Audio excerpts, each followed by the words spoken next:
오늘은 로마서 4장 18절에서부터 25절까지의 말씀입니다. 로마서 4장 18절에서부터 25절까지의 말씀이요. 자, 우리 다 찾으셨으면 우리 함께 같이 하나님의 말씀 봉독합니다.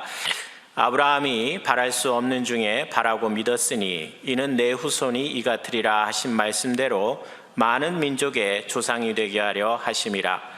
그가 100세나 되어 자기 몸이 죽은 것 같고 사라의 태가 죽은 것 같음을 알고도 믿음이 약하여지지 아니하고 믿음이 없어 하나님의 약속을 의심하지 않고 믿음으로 견고하여져서 하나님께 영광을 돌리며 약속하신 그것을 또한 능히 이루실 줄을 확신하였으니 그러므로 그것이 그에게 의로 여겨졌느니라. 그에게 의로 여겨졌다 기록된 것은 아브라함만 위한 것이 아니요 의로 여기심을 받을 우리도 위함이니 곧 예수 우리 주를 죽은 자 가운데서 살리신 이를 믿는 자니라. 예수는 우리가 범죄한 것 때문에 내줌이 되고 또한 우리를 의롭다 하시기 위하여 살아나셨느니라. 아멘. 리더십 분야에서 아주 전문가로 우리 소문난 분이 있습니다. 스티브 코비. 스티브 코비라는 분은요, 리더십 분야에서 아주 뛰어난 그 일들을 많이 했습니다. 특별히 성공과 또 인생에 대한 것, 또 경영에 대한 것, 어떻게 하면 우리가 가치 있는 삶을 살 수 있는가라는 이러한 분야에 대해서 아주 좋은 책들도 많이 썼고요. 또 교회의 소그룹들을 어떻게 이끌어가야 되는지 그 소그룹에 대한 아주 다양한 책들도 많이 썼습니다. 그리고 또 이 리더십 분야에서 또 유명한 강연자가 되어서 수많은 곳에서 강연도 했습니다. 그는 수많은 회사나 이런 기관들을 돌아다니면서 강연했는데요. 그때마다 많은 사람들에게 영향력을 미쳤습니다. 그래서 그의 강연을 듣고 사람들이 새로운 삶을 사는 그런 변화의 계기를 또 많이 만들었고 또 회사들이 이렇게 필요한 핵심 가치들을 잘 설립하는데 아주 귀한 공헌을 했습니다. 자, 그런데요, 이 스티브 코비한테 아주 이상한 일이 있습니다. 스티븐 코비라는 이 사람은요, 자기 자신은 성공적인 삶을 살지 못했습니다. 그는 건강도 좋지 않았고 또 큰 빚을 지고 있었고 죽기 전에는 사업에 실패해서 삶을 아주 비관하는 그런 처지까지 되었습니다. 그래서 어느 날 TV 기자와 인터뷰를 하는데 기자는 다음과 같은 질문을 합니다. 당신은 성공하는 사람들의 7가지 습관으로 많은 사람들을 성공하게 했는데 왜 정작 당신의 사업은 실패했습니까? 다른 사람들에게 너무도 좋은 영향력을 이렇게 잘 미쳤는데 왜 당신 자신은 정작 그렇지 못했습니까? 라는 이런 질문입니다. 스티븐 코비가 이렇게 대답을 합니다. 내가 말한 대로 살지 못했습니다. 이것이 그의 사업에 또 그의 인생에 또 많은 실패를 경험하게 된 이유다라고 합니다. 사랑하는 성도 여러분, 한번 잠시 생각해 보십시오. 왜 스티븐 코비는 자신이 말한 대로 살지 못했겠습니까? 수많은 사람들은 스티븐 코비가 제시하는 방법에 따라 그들의 삶의 습관도 바꾸고 또 새로운 인생에 대한 계획도 세우고 정작 가치 있는 일이 무엇인지를 잘 발견했는데요. 그래서 수많은 사람들에게 영향을 미쳤지만 본인 스스로에게는 왜 그렇게 하지 못했겠습니까? 우리가 수많은 이유를 생각할 수 있습니다. 노력이 부족했다, 또는 의지가 약했다, 또는 상황이 받쳐주지 않았다 라는 어떤 수많은 이야기를 할 수 있지만 스티븐 코비가 자신이 말한 대로 살지 못한 가장 근본적인 이유는 믿지 못했기 때문입니다. 수많은 다른 사람들에게는 충고라는 것을 해주었지만 자기 자신에게 전하는 그 소식은 그게 정말로 가치 있고 귀한 것이다 라고 믿지를 못했습니다. 그래서 자신이 가르치는 내용을 다른 사람의 삶에는 적용하도록 도와주었지만 자기 자신의 삶에는 전혀 적용을 하지 않았습니다. 사랑하는 성도 여러분, 한번 잘 생각해 보십시오. 오늘 말씀에 바울이 이제 로마에 전하는 그 복음 소식, 이에 대한 소식도 한번 들어보시기 바랍니다. 바울은 복음을 충고가 아니라 믿음으로 받아들여야 된다라고 오늘 이야기합니다. 바울은 하나님의 백성이 되기 위해서 단순한 충고 이거를 따르는 것이 아니라 믿음으로 받아들여야 된다라는 겁니다. 그래서 하나님의 백성이 되기 위해서 우리는 이렇게 해라 저렇게 해라 라는 어떤 수많은 행동 강령을 이야기할 수 있지만 그것이 아니라 하나님의 백성으로 되는 것은 믿음으로 복음을 받아들여야 된다라는 이 아주 단순한 진리를 오늘 말씀을 하고 있습니다. 그래서 오늘은 이 말씀을 통해서요, 우리가 믿는다라는 것이 어떠한 의미인지를 한번 생각해 보시기 바랍니다. 자, 첫 번째로 믿는다는 것은요, 확률 게임을 하는 것이 아닙니다. 확률 게임. 여러분들 한번 18절 한번 말씀을 한번 보십시오. 18절 말씀 이렇습니다. 우리 함께 18절 말씀 같이 읽겠습니다. 아브라함이 바랄 수 없는 중에 바라고 믿었으니 이는 내 후손이 이같으리라 하신 말씀대로 많은 민족의 조상이 되게 하려 하심이라. 지금 바울은 확률이 제로, 그러니까 확률이 0이다라는 것을 이렇게 표현합니다. 바랄 수 없다. 그 어느 것도 기대할 수 없는 상태. 그래서 우리의 이성으로 생각해 볼 때 도저히 그러한 일이 일어나지 않을 것이라고 생각할 수 있는 그런 상태를 지금 이야기합니다. 그래서 아브라함은 이와 같이 확률이 완전히 제로인 상황을 만났습니다. 그런데요, 사랑하는 성도 여러분, 한번 잘 생각해 보십시오. 우리가 살아가는 그 세상에서 가능성을 우리는 늘 확률이라는 것으로 표현합니다. 그래서 확률이 0에 가까우면 그것은 불가능한 일, 일어날 수 없는 일이다라고 우리가 단정적으로 말하죠. 반면에 확률이 1이 되면 어떻습니까? 그것은 항상 일어나는 일이라고 이야기합니다. 그래서 우리는 삶에서 늘 이런 충고를 합니다. 가능성이 없는 일, 그런 것은 거기에 투자도 하지 말고 가능성이 없는 일에 대해서는 집중도 하지 말아라. 반면에 가능성이 있다고 생각되는 거기에 모든 일을 집중하라라고 하지 않습니까? 그래서 또 어떤 일을 꼭 해야 하는데 확률이 정말 너무 낮다고 하면 그러한 경우는 확률을 높이기 위해서 온갖 수단과 방법 다 동원해서 그것을 높여보라라고 이렇게 충고합니다. 이와 같이 확률에 따라서 판단하고 결정을 하면서 살아가는 것이 지혜롭고 또 현명하다라고 우리는 늘 배워왔습니다. 그런데요, 오늘 말씀에 나오는 이 아브라함의 이야기를 한번 보십시오. 세상은 확률에 따라 그 가능성을 보고 행동하라라고 충고하지만 아브라함은 오늘 어떻게 행동합니까? 아브라함이 가지고 있던 그 행동의 기준이 무엇인가를 보십시오. 아브라함은 확률이 아니라 믿음이라는 기준을 가지고 있었습니다. 하나님을 믿는 그 믿음이 아브라함의 행동의 기준이었습니다. 확률적으로 보면 그것은 도저히 일어날 수 없는 일, 그러기 때문에 세상적인 기준으로 보면 그냥 무시하고 넘어가야 될 그런 일이었는데 아브라함은 그것을 붙들고 행동합니다. 또 아브라함만이 아닙니다. 또 다른 예로 예수님의 어머니 마리아의 경우도 한번 생각해 보십시오. 마리아는 남자를 모르는 그런 여인이었습니다. 그런데 어느 날 천사가 나타나서 이렇게 소식을 전해주죠. 누가복음 1장 31절 말씀입니다. 제가 읽어드릴게요. 들어보십시오. 보라, 내가 잉태하여 아들을 낳으리니 그 이름을 예수라 하라. 처녀에게 천사가 나타나서 이야기합니다. 내가 아들을 낳을 거야 라는 것이죠. 이것을 확률이라는 개념으로 이것을 얘기하면 어떻습니까?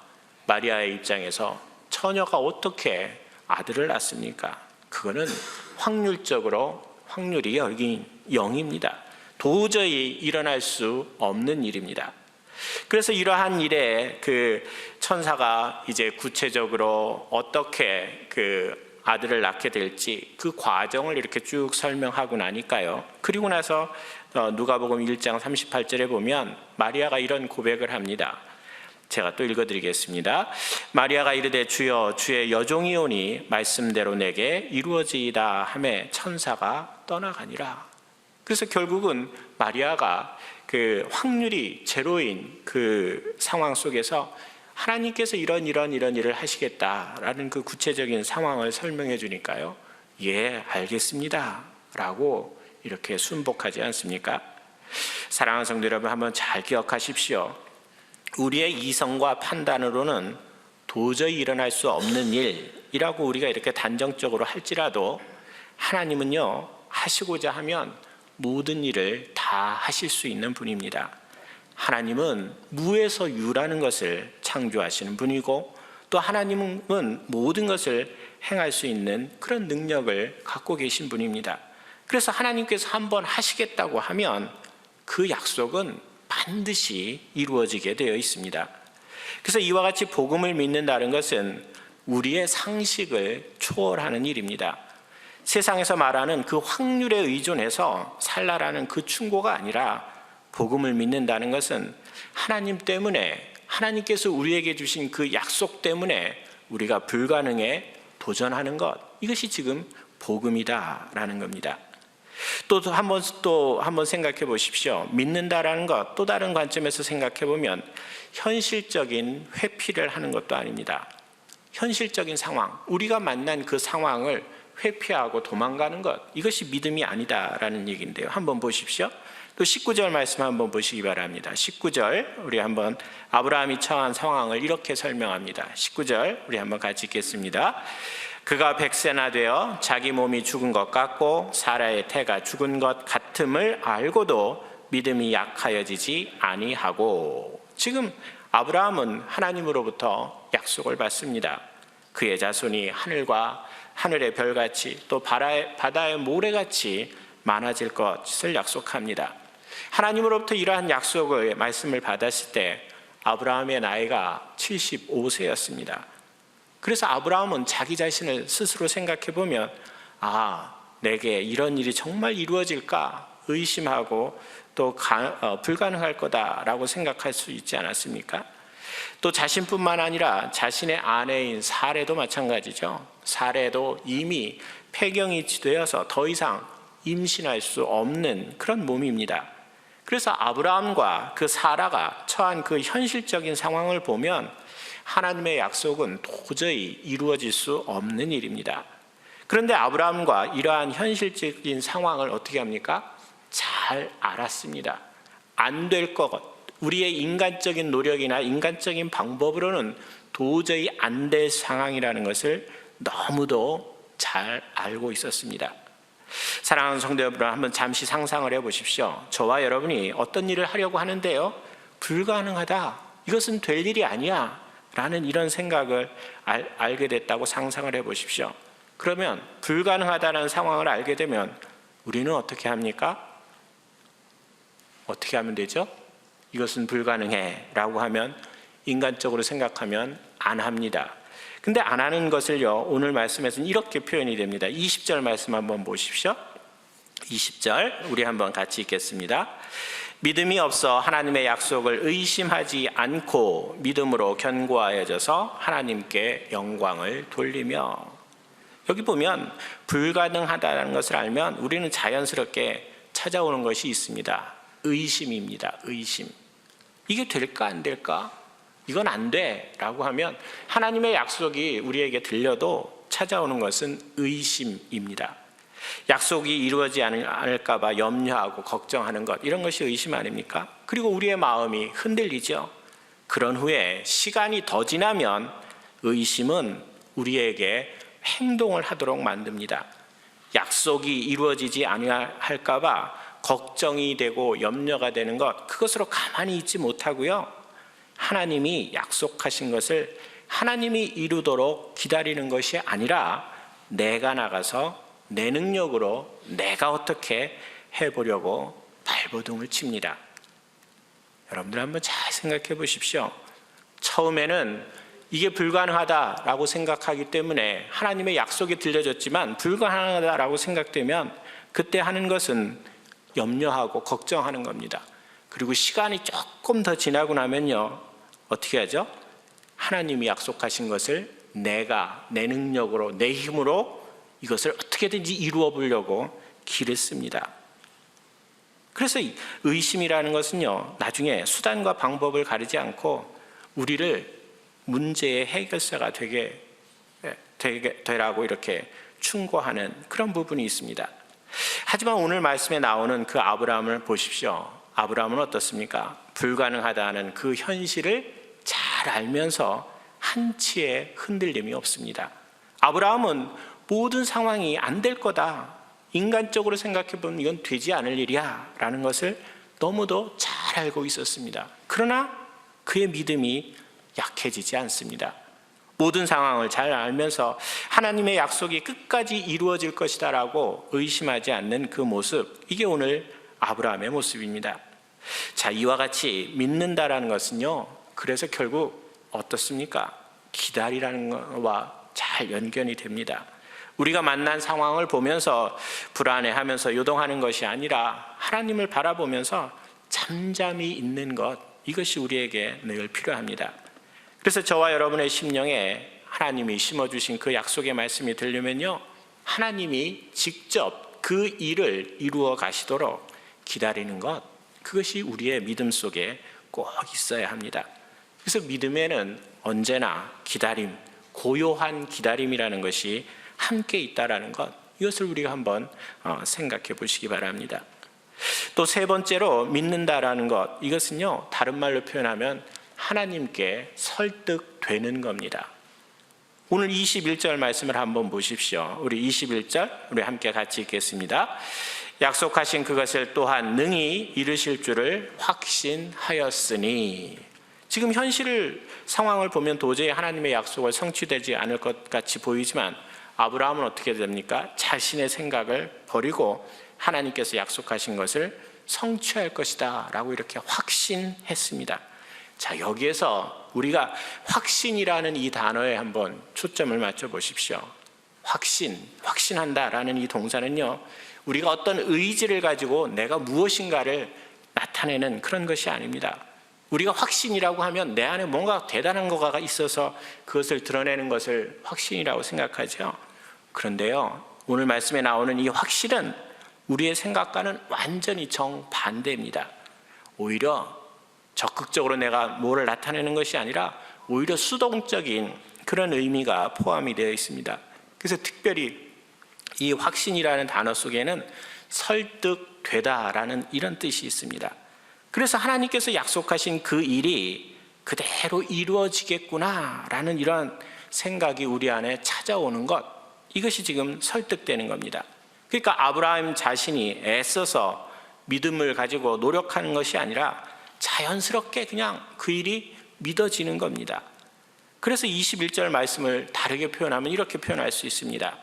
아브라함은 하나님의 약속을 이루실 수 있는 분이라는 것에 확실하게 설득되었다라고 표현할 수 있습니다. 그래서 아브라함의 삶에서 설득하시는 하나님이 계시고, 또 반대로 하나님께 설득되는 그 아브라함이 함께 있었습니다. 그래서 아브라함과 하나님은 설득하고 한쪽에선 설득되는 이런 관계, 지금 이것이 믿음으로 아브라함과 하나님이 엮인 그런 상황입니다. 사랑하는 성도 여러분, 혹시나 우리의 삶 속에 확률에 의존하는 그런 삶을 살고 있지 않습니까? 또는 상황에 또 의존해서 어쩔 수 없이 끌려다니는 그런 사람 있습니까? 그렇다면요, 오늘 말씀에서 한번 잘 생각해 보십시오. 확률에 의지하지 않는 그런 믿음, 또 상황을 뛰어넘는 그런 믿음, 또 하나님께 설득되었던 그 아브라함, 이런 모습을 보며 하나님은 이 아브라함에게 어떻게 이야기를 하는지를 보십시오. 오늘 22절 말씀인데요, 22절 말씀 한번 보십시오. 같이 읽겠습니다. 그러므로 그것이 그에게 의로 여겨졌느니라. 오늘 말씀해 보면 결국 아브라함은 하나님 앞에 의로 여겨졌습니다. 근데 그 의라는 게 어떻게 여겨졌습니까?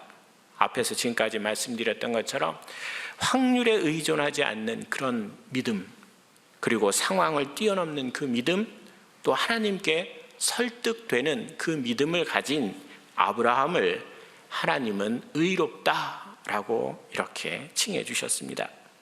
사랑하는 성도 여러분, 잘 생각해 보십시오. 하나님께서 약속하신 것을 믿음으로써 아브라함이 의롭다함을 받았다면 우리는 또 어떻겠습니까? 하나님을 믿는 우리는 어떻습니까? 오늘 23절에서부터 25절 말씀에 보면 우리들에게 주어지는 약속은 이렇습니다. 우리 23절에서 25절 말씀 같이 읽겠습니다. 그에게 의로 여겨졌다 기록된 것은 아브라함만 위한 것이 아니요 의로 여기심을 받을 우리도 위함이니 곧 예수 우리 주를 죽은 자 가운데서 살리신 이를 믿는 자니라. 예수는 우리가 범죄한 것 때문에 내줌이 되고 또한 우리를 의롭다 하시기 위하여 살아나셨느니라. 아멘. 하나님은 아브라함을 모형으로 사용하셔서 우리에게도 의롭게 되는 그 길을 보여주셨습니다. 아브라함이 믿음으로 의롭다고 인정되었듯이 우리도 믿음으로 의롭게 될 것을 말씀하십니다. 우리와 똑같은 그 몸을 입고 이 땅에 오신 그 예수님, 성육신의 사건, 또 우리의 죄를 위하여 십자가에 죽으신 그 예수님, 또 십자가에 죽으신 예수님이 3일 만에 다시 부활하신 사건, 또 이런 것을 믿는다면 결국은 하나님께서 아브라함에게 주셨던 그 약속과 똑같은 일 아닙니까? 인간의 이성으로 한번 생각해 보십시오. 어떻게 하나님이 인간의 몸을 입고 이 땅에 올 수 있겠습니까? 그거 불가능한 일이잖아요. 또 예수님께서 십자가에 우리의 죄를 대신해서 죽으시고 또 죽으시고 또 3일 만에 부활하는 것. 그래서 영원히 살아계신 그 하나님으로 존재하시는 그 예수님, 우리의 이성이나 우리의 그 경험으로 이것을 만들어내거나 이해할 수 있는 일입니까? 그렇지 않잖아요. 그래서 인간의 이성이나 경험으로 그러한 일들은 가능하지 않다라고 생각되는 일이고요. 그래서 그러한 불가능에 가까운 일들을 우리가 하나님의 말씀으로 받아들이고 그것에 설득되는 것, 이것이 결국은 믿는 것 아니겠습니까? 그래서 성육신의 사건과 부활의 사건이 일어날 확률을 완전히 제로이고, 또 상황적으로 생각해 보면 성육신의 사건과 부활의 사건이 일어난다는 것은 불가능한 일입니다. 그래서 우리의 노력이나 의지로 받아들여지지 않는 것이죠.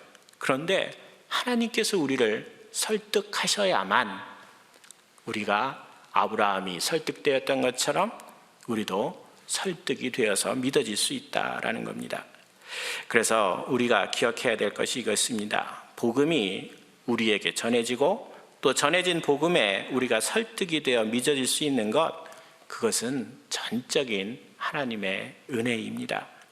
아브라함처럼 우리를 세상에 부르신 것도 하나님의 은혜고, 또 우리가 복음의 소식을 듣게 된 것도 또 하나님의 은혜고, 또 예수님을 믿게 한 것, 또 천국 백성이 된 것, 또 바랄 수 없는 소원을 품게 한 것, 또 축복의 약속도 갖고 또 살아가는 이 모든 것이 다 우리에게 하나님의 은혜 아닙니까? 그래서 은혜 받은 자로서 오늘도 우리가 매일매일 살아가면서 우리의 삶 속에서 그 하나님의 은혜 가운데 살아갈 수 있기를 바랍니다. 특별히 우리의 삶 속에서 아주 중요한 것이 있습니다. 내가 하나님을 위해서 얼마나 열심히 일했느냐, 그것은 그렇게 중요하지 않습니다. 하나님이 나를 위해서 얼마나 열심히 일하셨는지 그것을 우리가 늘 기억하시기 바랍니다. 우리의 머릿속에는요, 늘 내가 하나님을 위해서 무엇을 할까, 또 내가 하나님을 위해서 얼마나 열심을 낼까라는 것을 생각하는데요, 그 반대입니다. 하나님이 우리를 위해서 얼마나 열심히 일하고 계신지를 우리가 생각해 보시면 좋겠습니다. 그럴 때에 하나님께서 주신 그 은혜가 우리의 마음속에 또 깊이 새겨질 것입니다. 특별히 오늘 하루를 우리가 살아가면서요, 오늘 하루는 하나님께서 우리에게 주신 그 믿음이라는 것을 새롭게 한번 생각해 보고, 그 믿음이 어떠한 것인가를 한번 생각해 보고 되돌아보는 그런 시간이 되었으면 좋겠습니다. 이러한 말씀 가지고요, 우리 함께 같이 기도하겠습니다.